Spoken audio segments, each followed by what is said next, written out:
नमस्कार दोस्तों, स्वागत है आपका लर्नी जी में।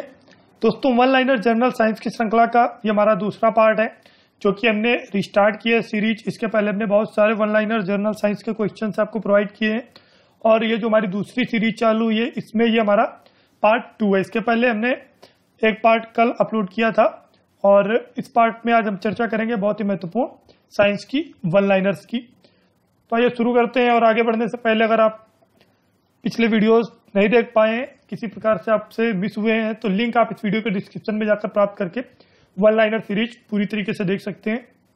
तो आइए शुरू करें अब पार्ट 2 को और बात करते हैं पहले सवाल की। तो हमारा पहला सवाल है,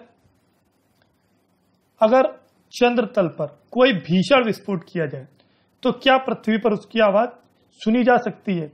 मतलब अगर मान लीजिए चंद्रमा पर कोई बहुत ही भयंकर विस्फोट किया जाता है तो क्या उसकी आवाज पृथ्वी तक सुनाई पड़ेगी? तो इसका आंसर नहीं होगा। क्यों? क्योंकि निर्वात में ध्वनि की चाल संभव नहीं है। ध्वनि निर्वात में संचरण नहीं करती है। तो यही कारण है कि चंद्रमा तल पर हुआ विस्फोट पृथ्वी पर सुनाई नहीं देगा। अगला सवाल है, पक्षी जब आकाश में उड़ता है तो बिना पंख चलाए भी दूर तक उड़ता रहता है। इसका क्या कारण है? सामान्य तौर पर देखा गया है कि जो पक्षी होते हैं तो वो एक बार शुरुआत में पंख फैलाते हैं, फड़फड़ाते हैं और बीच में काफी टाइम तक बिना पंख फड़फड़ाए सिर्फ पंखों को अपना फैला करके ही काफी दूर तक उड़ते रहते हैं। तो इसके पीछे कारण क्या है? तो जो फिजिक्स है इसके पीछे की, तो वह है कि इसकी गति में संवेग होता है। जो पक्षी होते हैं उनकी गति में संवेग होता है। संवेग, आवेग, इन सब की परिभाषा सहित हमने वीडियो डिटेल्ड की जो फिजिक्स की श्रृंखला प्रोवाइड की थी उसमें हम कर चुके हैं। अगर आपने मिस किया है, अगर आपको कोई कंफ्यूजन है तो आप वहां से देख सकते हैं। प्लेलिस्ट में, आप साइंस की प्लेलिस्ट में जाकर देख सकते हैं। आगे बढ़ते हैं अगले सवाल पे। अगला सवाल है, सड़क मोड़ पर एक तरफ कुछ ऊंची बनाई जाती है, क्यों? जो सड़कों का निर्माण होता है, सामान्यतः सड़कें एक मोड़ पर कुछ ऊंची बनाई जाती है, मोड़ पर एक तरफ हल्की सी ऊंची की जाती है। तो इसका कारण क्या होता है? तो इसका कारण होता है अभिकेंद्र बल प्राप्त करने के लिए। जो साइकिल सवार झुक जाता है वो भी अभिकेंद्र बल प्राप्त करने के लिए ही झुकता है। तो यह मुख्य कारण है सड़कों का मोड़ पर एक तरफ कुछ ऊंचा बनाया जाना। अगला सवाल है, एक लिफ्ट में एक तराजू के दोनों पलड़ों में बराबर भार के पत्थर पड़े हुए हैं। एक लिफ्ट में एक तराजू के दोनों पलड़ों में, मतलब दो पलड़े होते हैं जो तराजू के दोनों में ही बराबर भार के पत्थर पड़े हुए हैं। अब लिफ्ट के चालू होने पर क्या प्रभाव पड़ेगा? अब लिफ्ट अगर चालू कर दी जाती है तो क्या प्रभाव पड़ेगा? तो इसका आंसर है कोई भी प्रभाव नहीं पड़ेगा। लिफ्ट के पत्थरों का जो भार है उस पर कोई भी प्रभाव नहीं पड़ेगा। अगला सवाल है हमारा, और दोस्तों ये जितने भी हमारे वन लाइनर सीरीज है इन सब की डिटेल्ड में हमने फिजिक्स की चर्चा की है। पहले जो हमने वीडियोस अपलोड किए थे सब उन्हीं से कोरिलेटेड जो वन लाइनर्स हैं यहाँ पर आपको प्रोवाइड की जा रही है। तो अगर आपको कोई भी कंफ्यूजन हो रही है तो आप वहां से डिटेल्ड वीडियोस है उनको भी देख सकते हैं। लिंक आप इस वीडियो के डिस्क्रिप्शन में प्राप्त कर सकते हैं, हम लिंक भी वहां पर आपको प्रोवाइड कर देते हैं। आइए आगे बढ़ते हैं। अगला सवाल है, एक वाच ग्लास में आयोडीन का विलयन रखा हुआ है। इसके अंदर आलू का टुकड़ा काट कर रख दिया गया है। आलू के टुकड़े की सतह का रंग कैसा हो जाएगा? तो जो आलू की सतह के रंग में जो परिवर्तन होगा वो किस प्रकार का होगा ये आपको बताना है। तो इसका जो सही आंसर है वह है नीला। किस प्रकार से नीला होगा? आलू के टुकड़े को काटने पर उसकी सतह पर उपस्थित जो स्टार्च है वह आयोडीन से अभिक्रिया करेगा और विलयन से मिलकर नीला रंग उत्पन्न करेगा। तो स्टार्च जो आयोडीन का विलयन है उससे अभिक्रिया करके नीला रंग उत्पन्न करेगा। अगला सवाल है, पित्त किससे निकलता है? पित्त जो है वह किससे निकलता है? तो यकृत से। पित्त का जो निकलना होता है वो कहां से होता है? यकृत से निकलता है। आगे बढ़ते हैं। अगला सवाल है, होम्योपैथी का संस्थापक कौन है? होम्योपैथिक का संस्थापक किसे माना जाता है? होम्योपैथिक का संस्थापक जो है वो हनीमैन को कहा जाता है। हनीमैन होम्योपैथिक का संस्थापक माना जाता है।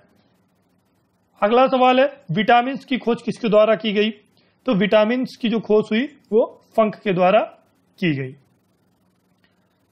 आगे बढ़ते हैं, डीएनए के सामान्य तत्व कौन कौन से हैं। डीएनए के जो सामान्य तत्व हैं वे कौन कौन से हैं, तो इसमें नाइट्रोजीनस बेस, फास्फेट और शुगर मुख्य रूप से इसके सामान्य तत्व की श्रेणी में आते हैं। नाइट्रोजीनस बेस, फास्फेट और शुगर। अगला सवाल है हमारा, किसी स्वच्छ तालाब का पानी इतना गहरा प्रतीत नहीं होता जितना कि वास्तव में गहरा होता है, क्यों? या फिर आप किसी ग्लास में एक पानी रखें और उसके ग्लास के अंदर आप एक सिक्का डालें, तो जो सिक्का है वो थोड़ा उभरा हुआ प्रतीत होता है। तो इसका कारण क्या होता है? तो इसके पीछे की जो फिजिक्स है वो ये है कि जो विरल माध्यम से सघन माध्यम में प्रकाश की किरणें जो आवर्तन के कारण आवर्तित होती है, तो यही एक कारण होता है प्रकाश का आवर्तन, जिसके कारण जो सिक्का है वो ऊपर या फिर तालाब कम गहरा प्रतीत होता है। अगला सवाल है हमारा, मनुष्य में हीमोग्लोबिन के अणु से ऑक्सीजन के कितने अणु बन सकते हैं? कितने अणु बन सकते हैं? तो हीमोग्लोबिन के अणु से 4 ऑक्सीजन के अणु बन सकते हैं। आगे बढ़ते हैं, परक नली शिशु उत्पन्न करने की तकनीकी का विकास किसने किया था? जो टेस्ट ट्यूब बेबी की टेक्निक है, इसका आविष्कार किसके द्वारा हुआ? इसकी तकनीकी किसने विकसित की? तो इसका जो सही जवाब है वह है रॉबर्ट एडवर्ड और पैट्रिक स्टेप्टो। रॉबर्ट एडवर्ड और पैट्रिक स्टेप्टो। अगला सवाल है, डिहाइड्रेशन में बच्चे के शरीर में साधारणतः किसकी कमी हो जाती है? जो डिहाइड्रेशन होता है, जिसको निर्जलीकरण कहते हैं हिंदी में, तो डिहाइड्रेशन में बच्चों के शरीर में किसकी कमी होती है? तो पोटेशियम क्लोराइड, इस तत्व की कमी डिहाइड्रेशन में बच्चों में होती है। जो पोटेशियम क्लोराइड होता है उसकी कमी होने पर जब डिहाइड्रेशन होता है तो उसमें पोटेशियम क्लोराइड की कमी होती है। अगला सवाल है हमारा, एक्यूपंक्चर विधि का आविष्कार कहां हुआ था?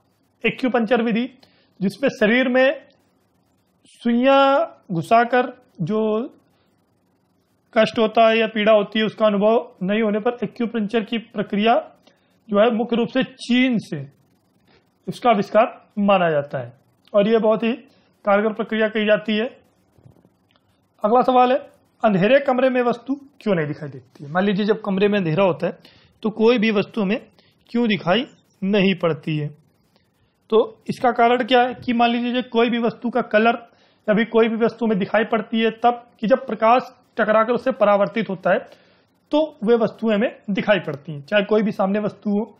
तो उसमें क्या होता है अंधेरे कमरे में कि वस्तु से प्रकाश टकराकर परावर्तित नहीं हो पाता, यही कारण है कि हमको वो दृश्य नहीं हो पाती हैं।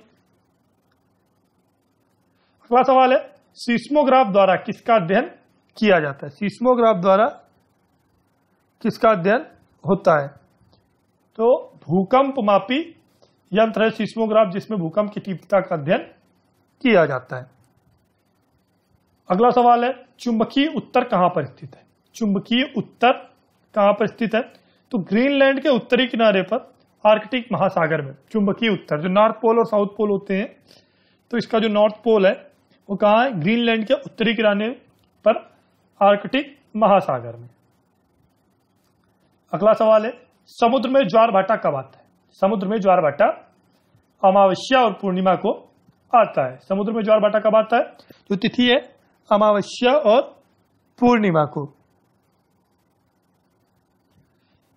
अगला सवाल, सेकंड पेंडुलम का दोलन काल कितना होता है? जो सेकंड लोलक होता है, सेकंड पेंडुलम, उसका दोलन काल कितना होता है? 2 सेकंड। सेकंड लोलक का दोलन काल हमारा 2 सेकंड का होता है। आगे बढ़ते, अगला सवाल है, विज्ञापन में प्रयुक्त रंगीन विसर्जन नलियों में कौन सी गैस प्रयोग में लाई जाती है? विज्ञापनों में जो रंगीन विसर्जन नलियों में कौन सी गैस प्रयुक्त होती है? तो यानी जो गैस है वह नियान गैस प्रयुक्त की जाती है। अगला सवाल है, मनुष्यों के जिगर व मांसपेशी में संचित ग्लाइकोजन क्या है? जो मनुष्य के जिगर और मांसपेशियों में संचित ग्लाइकोजन है वह क्या है? यह एक बहुशर्करा है। शर्करा की भी डिटेल चर्चा हमने अपने विज्ञान की श्रृंखला के डिटेल्ड जो वीडियोस हैं उनमें की है, विस्तृत रूप से शर्करा कितने प्रकार की होती है, कैसे कैसे उसका जो विभाजन है, उन सबकी डिटेल जानकारी हमने वहां पर प्रोवाइड की है। अगला सवाल है, भारहीनता की स्थिति कब होती है? कहीं भी किसी भी मनुष्य को भारहीनता की स्थिति कब होती है? गुरुत्वीय प्रभाव जब शून्य होता है तो हमें भारहीनता की स्थिति का एहसास होता है। अगला सवाल है, बर्फ पानी पर क्यों तैरती रहती है? जो बर्फ का टुकड़ा हम पानी में डालते हैं तो वो क्यों तैरता रहता है? तो बर्फ का अपेक्षित घनत्व पानी के अपेक्षित घनत्व से कम होने के कारण। तो जितने भी इसमें सवाल आते हैं कि लकड़ी क्यों तैरती है या फिर लोहा क्यों डूब जाता है वगैरह वगैरह, तो इसमें से जो लॉजिक है वो यही है कि अपेक्षित घनत्व जैसे कि बर्फ का कम है पानी की अपेक्षा तो वह तैरता रहता है, तो जिस चीज का कम होगा वो ऊपर रहेगा और जिसका ज्यादा होगा वो डूब जाएगा।